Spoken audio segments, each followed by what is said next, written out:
ओम शांति। ओम शांति। ओम शांति।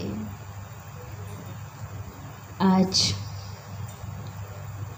प्यारे बाबा ने बहुत ही सुंदर मुरली चलाई।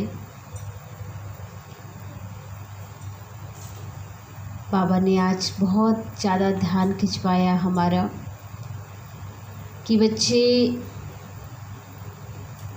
परमात्मा गीता ज्ञान दाता है, तो गीता ज्ञान दाता परमात्मा का पैगाम जन जन तक पहुंचना चाहिए कि स्वयं गीता ज्ञान दाता भगवान इस सृष्टि पर अवतरित हो चुके हैं और वो आकर के हमें सच्चा ज्ञान देकर हमारी आत्मा की ज्योति को जगा रहे हैं।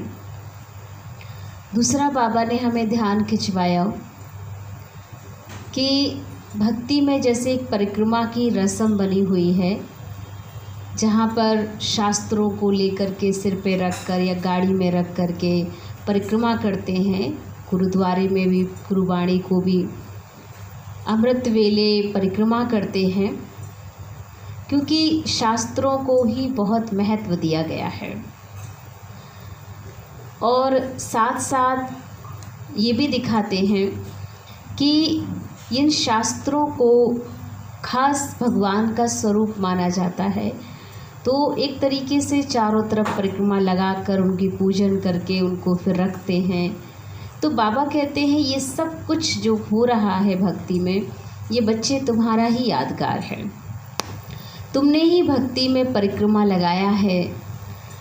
ज्ञान मार्ग में जो पूरा सतयुग से लेकर के त्रेता द्वापर कलयुग का चक्र लगाया, इसी चक्र का यादगार जो है ये भक्ति में शास्त्रों का परिक्रमा करते हैं। तो हमें ध्यान रखना है कि हमें हमेशा अपने स्वरूप में, अपने स्वमान में रहकर ये चक्र लगाते रहना है। तो जब हम अपना स्वधर्म का चक्र लगाएंगे, ये परिक्रमा करेंगे, तो हम जो है चक्रवर्ती राजा कहलाएंगे। इसलिए रोज सुबह उठ करके एक ही संकल्प करें, मैं चक्रधारी आत्मा सदा सारे विश्व में चक्र लगाने वाली हूँ। पूरा सतयुग से लेकर सारे सृष्टि का चक्र लगाने वाली चक्रवर्ती आत्मा मैं ही हूँ। मेरा ही यादगार या शास्त्रों में जो है इस तरीके शास्त्रों को लेकर के परिक्रमा लगाने का जो रिवाज बना वो मेरा यादगार है। तो ऐसे बाबा ने खास हमें इन बातों पर आज ध्यान भी खिंचवाया है कि हमें जन जन को बाबा का ज्ञान अवश्य पहुंचाना है। साथ साथ हमें अपनी खुशी को हमेशा कायम रखना है, हर कंडीशन में खुश रहना। हम कल की मुरली में भी बहुत ही सुंदर बाबा ने हमें सारे दिए ही थे कि स्मृति सुसमर्थित स्वरूप बन करके पुरुषार्थ करेंगे तो हमें सदा अपने श्रेष्ठ स्वमान का स्मृति रहेगी। साथ साथ हमें बाबा की हर बात, हर पल बाबा की याद होगी, तो व्यर्थ को आने की मार्जिन नहीं मिलेगी। हम सदा समर्थ चिंतन में, हमेशा बाबा की याद में अचल अडोल बने रहेंगे। तो आज भी बाबा ने बहुत बहुत प्यारी बातें हम बच्चों के बीच रखी हैं, क्योंकि मुरली हमें सारा दिन का होमवर्क देती है, हर परिस्थिति से लड़ने की ताकत देती है। एक संजीवनी बूटी है जिसे हम पूरा दिन 1 घंटा पीकर पूरे दिन को चार्ज कर सकते हैं, सारे दिन को पावरफुल बना सकते हैं। तो चलते हैं हम आज की मुरली की ओर कि बाबा आगे हमें और भी क्या क्या इशारे देने वाले हैं। ओम शांति। आज प्यारे बाबा की वाणी है 29/7/20 के। ये बाबा के बहुत ही सुंदर महावाक्य हैं। बाबा बोले, मीठे बच्चे, पहले पहले सबको बाप का सही परिचय देकर गीता का भगवान सिद्ध करो, फिर तुम्हारा नाम वाला होगा। प्रश्न, तुम बच्चों ने चारों युगों में चक्र लगाया है, उसकी रस्म भक्ति में चल रही है, वह कौन सी है? उत्तर है, तुमने चारों युगों में चक्र लगाया, वह फिर सब शास्त्रों चित्रों आदि को गाड़ी में रख चारों ओर परिक्रमा लगाते हैं, फिर घर में आकर सुला देते हैं। तुम ब्राह्मण देवता क्षत्रिय बनते हो। इस चक्र के बदले उन्होंने परिक्रमा दिलाना शुरू किया है, वह भी रस्म है। ओम शांति। रूहानी बाप बेट रूहानी बच्चों को समझाते हैं। जब कोई भी समझाते हो, बाबा कहते हैं जब कोई को समझाते हो तो पहले ये क्लियर कर दो कि बाप एक है। किसी को भी ज्ञान दो तो ये क्लियर होना चाहिए कि बाप एक है, बाप अनेक नहीं हो सकते हैं। क्योंकि हम भक्ति में तो यही समझ रहे थे कि सभी भगवान हैं, जितने देवी देवताएं हैं, जिनको भी पूजते सब ईश्वर है, भगवान है, पिता है। लेकिन पिता एक हो सकता है, अनेक नहीं हो सकते। बच्चे भल अनेक हो सकते हैं।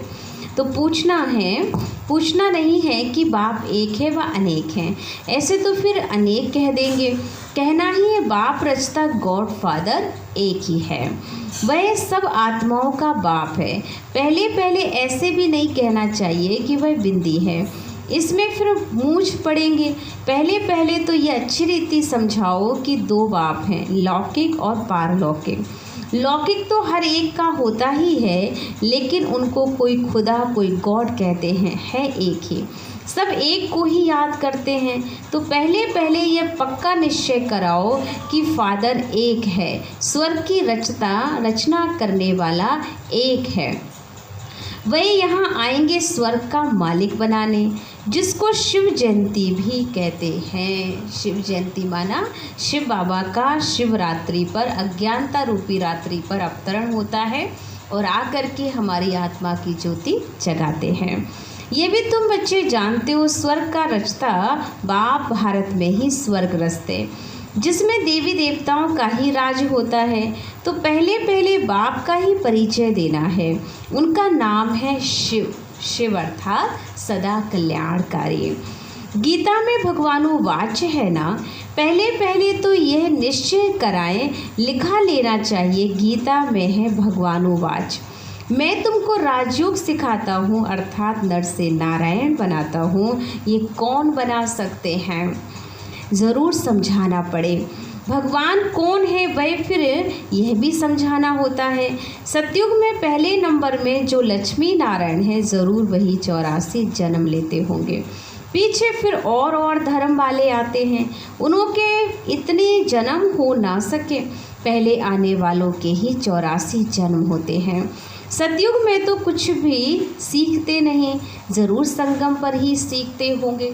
जो भी हम बच्चे यहाँ पर रोज़ मुरली सुनते हैं, ये मुरली से हमारी पढ़ाई हो रही है, इसमें हम वो संस्कार सीख रहे हैं, देवी देवता दुनिया में जाने के संस्कार। वहाँ पर हमारा कैसे उठना बैठना, खाना पहनना, मतलब एक तरीके से चलना फिरना, हर एक्टिविटीज़ बाबा हमें मुरली के माध्यम से यहाँ पर सिखाते रहते हैं। तो ये जो हम सीख रहे हैं, ये कलाएं सीख रहे हैं, ये गुण सीख रहे हैं, ये सारी कलाएं हमारे साथ जाएंगी। वहाँ पर हम सतयुग में इन कलाओं के साथ ही काम करेंगे। तो कला वहाँ पे नहीं सीखेंगे, ये कला यही सीखनी है, पुरुषार्थ हम सबको यही करना है। तो बाबा ने कहा जरूर संगम पर ही सीखते होंगे। तो पहले बाप का परिचय देना है, जैसे आत्मा देखने में नहीं आती है, समझ सकते हैं वैसे परमात्मा को भी देख नहीं सकते, बुद्धि से समझते हैं भाई हम आत्माओं का बाप है। उनको कहा जाता है परमात्मा, वह सदैव पावन है, उनको आकर पतित दुनिया को पावन बनाना होता है। तो पहले बाप एक है, ये सिद्ध कर बताने से गीता का भगवान कृष्ण नहीं है, वह भी सिद्ध हो जाएगा। तुम बच्चों को सिद्ध कर बताना है, एक बाप को ही ट्रुथ कहा जाता है, बाकी कंबाइंड बाबा ने कहा जैसे कर्म कांड करते हैं वह तीर्थ आदि की बातें सब भक्ति मार्ग के शास्त्रों में है। ज्ञान में तो इनका कोई वर्ण ही नहीं है, यहाँ कोई शास्त्र नहीं है। बाबा आकर सारा राज हम बच्चों को समझाते हैं। पहले तो बच्चे इस बात पर जीत पाएंगे कि भगवान एक निराकार है, ना कि साकार। परमपिता परमात्मा शिव भगवानुवाच, ज्ञान का सागर सबका बाप वह है। श्री कृष्ण तो सबका बाप हो नहीं सकता, वह किसी को कह नहीं सकता कि देह के सब धर्म छोड़ माँ में कम याद करूं, है बहुत सहज बात। परंतु मनुष्य शास्त्र आदि पढ़कर भक्ति में बाबा कहते भक्ति में पक्के हो गए हैं। आजकल शास्त्रों आदि को भी गाड़ी में रख परिक्रमा देते हैं, चित्रों को ग्रंथ को भी परिक्रमा दिलाते हैं, फिर घर में ले आकर सुलाते हैं। माने जितना आपने परिक्रमा दिया वो जीवन में तो उतारते नहीं हैं, क्योंकि वो परिक्रमा दिलाने की ज़रूरत नहीं है, वो जीवन में लाने की ज़रूरत है, शास्त्रों को पढ़ने की आवश्यकता है। पर बाबा कहते सिर्फ एक तरीके से परिक्रमा लगाते हैं, पर उनका अर्थ नहीं जानते। अभी तो बच्चे जानते हो, हम देवता से क्षत्रिय वैश्य शूद्र बनते हैं, ये चक्र लगाते, इसी का यादगार शास्त्रों को चक्र लगाते हैं। चक्र के बदले वह फिर परिक्रमा दिलाकर घर में जाए रखते हैं। उनका एक मुकर्रर दिन रहता है जब परिक्रमा दिलाते हैं, तो पहले ये सिद्ध कर बताना है कि श्री कृष्ण भगवानु वाच्य नहीं, परंतु शिव भगवानु वाच्य है। शिव ही पुनर्जन्म रहित है, वह आते ज़रूर हैं, परंतु उनका दिव्य जन्म है, भागीरथ पर आकर के सवार होते हैं। और ये भागीरथ कौन है? ब्रह्मा बाबा, जिसके तन में शिव बाबा प्रवेश करके ये सृष्टि रंगमंच पर पाठ बजाते हैं। पतितों को आकर पावन बनाते हैं, रचता और रचना के आदि मद अंत का राज समझाते हैं, जो नॉलेज और कोई नहीं जानते। बाबा आकर जो नॉलेज देता, बाबा कहते वो नॉलेज किसी को भी नहीं पता। बाप को आप ही आकर अपना परिचय देना है। मुख्य बात है बाबा के परिचय की, वही गीता का भगवान है। यह तुम सिद्ध कर बताएंगे तो तुम्हारा नाम वाला हो जाएगा। तो ऐसा पर्चा बनाकर उसमें चित्र आदि भी लगाकर फिर एरोप्लेन से गिराने चाहिए। बाप मुख बातें समझाते रहते हैं, तुम्हारी मुख एक ही बात में जीत हुई तो बस तुमने जीत पाई। इसमें तुम्हारा नाम बहुत वाला हुआ, इसमें कोई खिटपिट नहीं करेंगे। यह बड़ी क्लियर बात है। बाप कहते हैं मैं सर्वव्यापी कैसे हो सकता हूँ, मैं तो आकर बच्चों को नॉलेज सुनाता हूँ। पुकारते भी हैं आकर पावन बनाओ, रचता और रचना का ज्ञान सुनाओ। महिमा भी बाप की अलग है, कृष्ण की अलग है। ऐसे नहीं, शिव बाबा आकर फिर कृष्ण व नारायण बनते हैं। ये पाठ तो बाबा कहते हैं ब्रह्मा को देते हैं, है ना। ब्रह्मा की आत्मा ही चक्र लगाती है। शिव बाबा जो हैं कोई नारायण या कृष्ण नहीं बनते जो पाठ बजाएं, क्योंकि शिव बाबा तो निराकार ज्योति बिंदु स्वरूप हैं। 84 जन्म में आते हैं नहीं, तुम्हारी बुद्धि सारी ये बातें समझाने में लगी रहनी चाहिए। मुख है ही गीता, भगवानो वाच है तो जरूर भगवान का मुख चाहिए ना। भगवान तो है निराकार, आत्मा मुख बिगर बोले कैसे। तब कहते हैं मैं साधारण तन का आधार लेता हूँ। जो पहले लक्ष्मी नारायण बनते वही 84 जन्म लेते लेते पिछाड़ी में आते हैं, तो फिर उनके ही तन में आते हैं। कृष्ण के बहुत जन्मों के अंत में आते हैं। ऐसे विचार सागर मंथन करो कि कैसे किसको समझाएं। एक ही बात से तुम्हारा नाम वाला हो जाएगा, रचता बाप का सबको मालूम पड़ जाएगा, फिर तुम्हारे पास बहुत आएंगे। तो बाबा ने आज जो सबसे अच्छी बात हमें बताई कि जब कोर्स किसी को कराते हो तो उसमें हमें ये बात पक्की करानी है कि परमात्मा एक ही है, पिता है वो हमारा। ये बात उनसे पूछने की ज़रूरत नहीं है, ये बात हम खुद उन्हें याद दिला सकते हैं कि भगवान एक है और वही गीता ज्ञान दाता है। जब ये बात क्लियर हो जाएगी तो सारी बातें स्वतः ही क्लियर होती जाएंगी। रचता बाप का सबको मालूम पड़ जाएगा, फिर तुम्हारे पास बहुत आएंगे, तुमको बुलाएंगे कि यहाँ आकर भाषण करो, इसलिए पहले अलफ सिद्ध कर समझाओ। तुम बच्चे जानते हो बाबा से हम स्वर्ग का वर्षा ले रहे हैं। बाबा हर 5000 वर्ष बाद भारत में ही भाग्यशाली रथ पर आते हैं। यह है सौभाग्यशाली। जिस रथ में भगवान आकर बैठते हैं वो रथ कोई साधारण तो हो ही नहीं सकता है, वो रथ जरूर कुछ खास होगा जिसका तन भगवान लेते हैं। कोई कम है क्या? भगवान में बैठ बच्चों को समझाते हैं कि मैं बहुत जन्मों के अंत में इसमें प्रवेश करता हूँ। श्री कृष्ण की आत्मा का रथ है ना, वह खुद कृष्ण तो नहीं, बहुत जन्मों के अंत का है। हर जन्म की में फीचर्स ऑक्यूपेशन आदि बदलता रहता है। बहुत जन्मों के अंत में जिसमें प्रवेश करता हूँ वह फिर कृष्ण बनते हैं। आते हैं संगम युग में, हम भी बाप का बनकर बाबा से वर्षा लेते हैं। बाप बढ़ाकर साथ ले जाते हैं और कोई तकलीफ की बात नहीं है, सिर्फ बाबा को याद करना है। बाप सिर्फ कहते माँ में कब याद करो। तो यह अच्छी रीति विचार सागर मंथन करना चाहिए कि कैसे कैसे लिखें।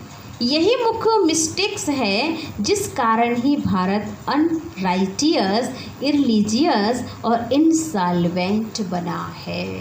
जो कुछ बिगड़ा है वो इसी वजह से बिगड़ा है क्योंकि भारत में परमात्मा से जो है बुद्धि का योग हट गया है। बाबा फिर आकर के राजयोग सिखलाते हैं, भारत को राइटियस सॉल्वेंट बनाते हैं, सारी दुनिया को राइटियस बनाते हैं। उस समय सारे विश्व के मालिक तुम ही हो।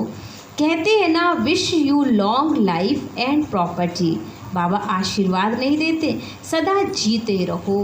माने इतने लंबे टाइम के बाद लिए बाबा वर्षा देकर जाते हैं कि बच्चे सदा जीते रहो और तुम्हारा भाग्य सदा उदय होता रहे। तो वहाँ तुम्हारा भाग्य तुमसे कोई छीन नहीं सकेगा।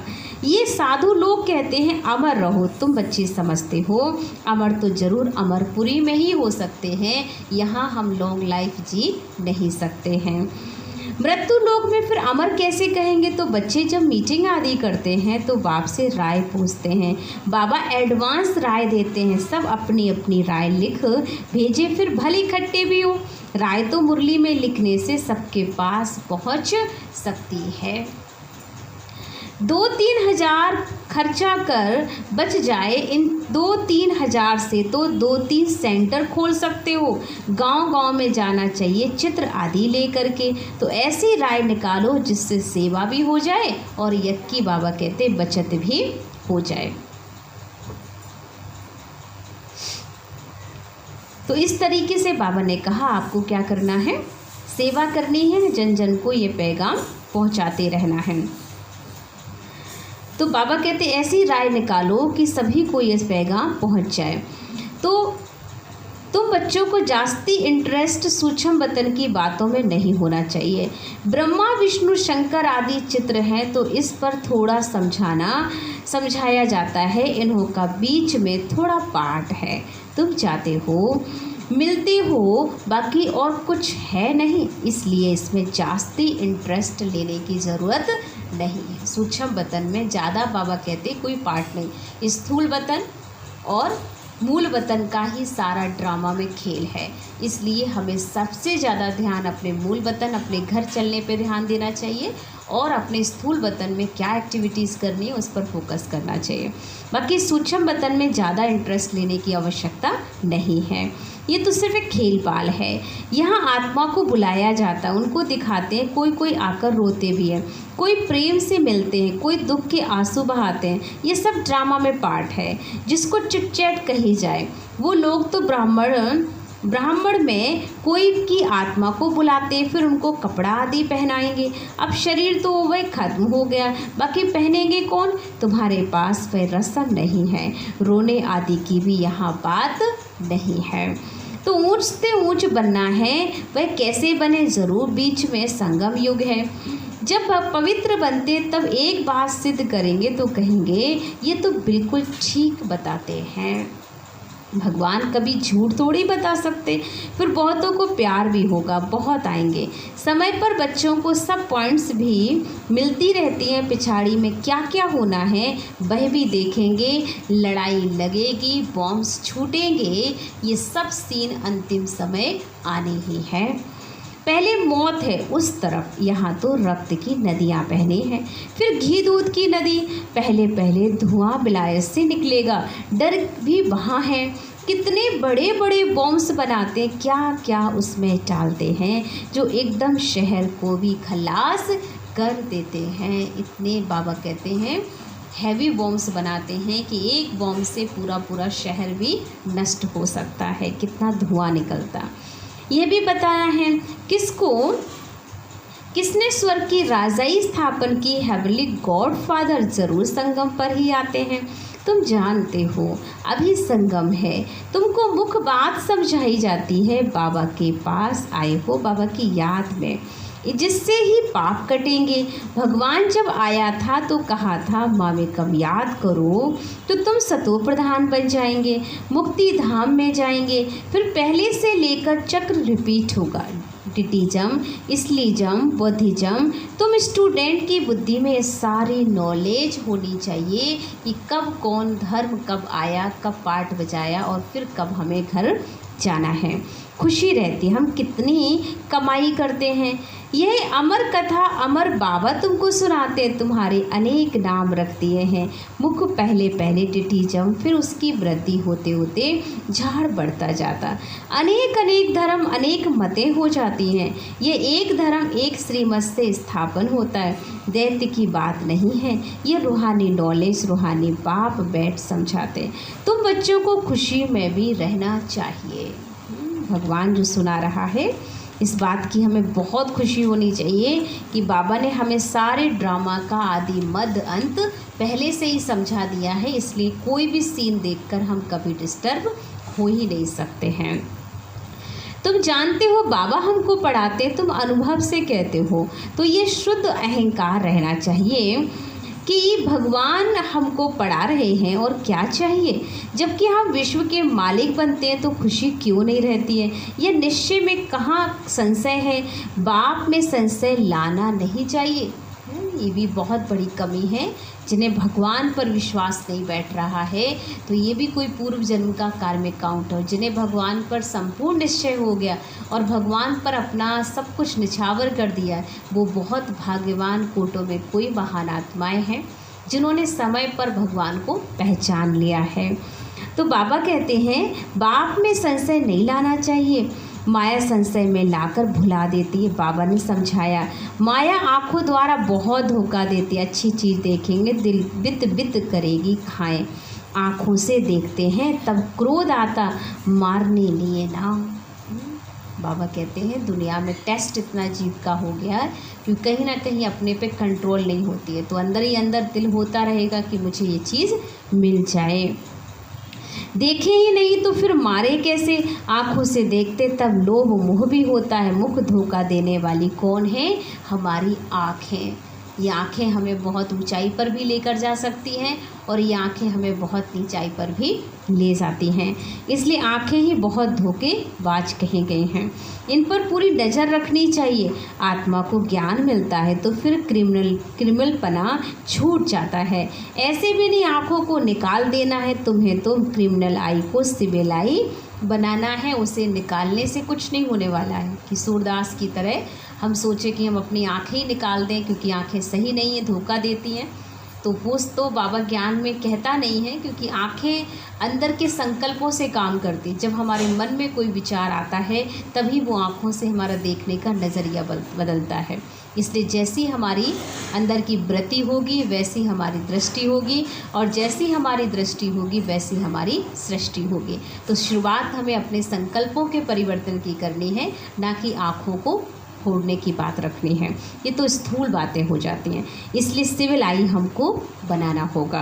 अब प्यारे बाबा ने हम बच्चों को बहुत ही प्यार से याद प्यार दिया है। मीठे मीठे सिकी लदे बच्चों प्रति माता पिता बाप दादा का याद प्यार और गुड मॉर्निंग। रूहानी बाप की रूहानी बच्चों को नमस्ते। हम रूहानी बच्चों के रूहानी बाप दादा को दिल व जान से सिक व प्रेम से याद प्यार और गुड मॉर्निंग। नमस्ते नमस्ते नमस्ते। शुक्रिया बाबा, शुक्रिया बाबा, शुक्रिया। मेरी ज़िंदगी को संवारने वाले बाबा, तेरा लाख लाख शुक्रिया शुक्रिया। धारणा के लिए मुख्य सार फर्स्ट पॉइंट है, सदा इसी नशे व खुशी में रहना है कि हमको भगवान पढ़ाते हैं। किसी भी बात में संशय बुद्धि नहीं होना है, शुद्ध अहंकार रखना है। सेकंड पॉइंट, सूक्ष्म वतन की बातों में ज़्यादा इंटरेस्ट नहीं रखना है। आत्मा को सतो प्रधान बनाने का पूरा पुरुषार्थ करना है। आपस में राय कर सबको बाप की सही पहचान देनी है।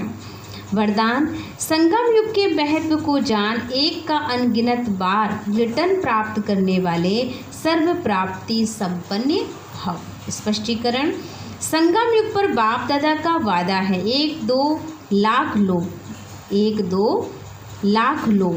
जैसे सर्वश्रेष्ठ समय है, सर्वश्रेष्ठ जन्म है, सर्वश्रेष्ठ टाइटल इस समय के है, वैसे सर्व प्राप्तियों का अनुभव भी अभी ही होता है। अभी एक का सिर्फ लाख गुणा नहीं मिलता, लेकिन जब चाहो, जैसे चाहो, जो चाहो, बाप सर्वेंट रूप में बांधे हुए हैं। एक का अनगिनत बार रिटर्न मिल जाता है, क्योंकि वर्तमान समय वरदाता ही आपका है। जब बीज आपके हाथ में है तो बीज द्वारा जो चाहो वो सेकंड में लेकर सर्व प्राप्तियों से संपन्न बन सकते हो। तो ध्यान रहे, ये जो वक्त है हमें मिला है, ये वक्त इतना महत्वपूर्ण है कि जैसा अपना भाग्य बनाना चाहें हम बना सकते हैं, क्योंकि स्वयं भाग्य विधाता हमारे हाथ में आ गया है। तो वह मेरा श्रेष्ठ भाग्य वह स्लोगन है। कैसी भी परिस्थिति हो, परिस्थिति चली जाए लेकिन खुशी ना जाए। ध्यान रखें, परिस्थितियाँ तो आनी ही हैं और आती रहेंगी, लेकिन परिस्थिति आई है तो जाएगी भी ना। परिस्थिति माने परे स्थिति, जब हमारी स्थिति परे होगी इन परिस्थितियों से, इन बातों से, सब चीज़ों से, तो हमारी स्थिति बहुत अच्छी होगी, तो ये परिस्थिति भी अपने आप ही बदल जाएगी।